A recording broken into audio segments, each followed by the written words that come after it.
jeigu tu turi apriebėjusias kepenis, jeigu tu geri daug vaistų,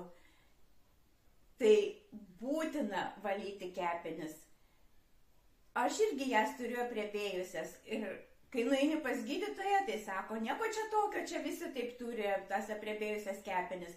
bet kadangi jos apriebėjusias, jos nebegali tai gerai taip dirbti. Taigi, jas reikėtų išsivalyti, o kaip tai padaryti,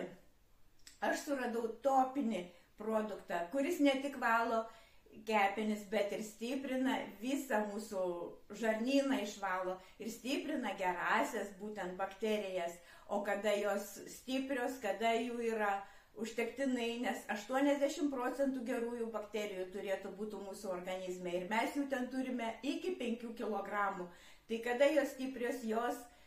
viską tvarko mūsų ne tik žarnyne, bet ir išvalo kraują, sumažina cholesterolį,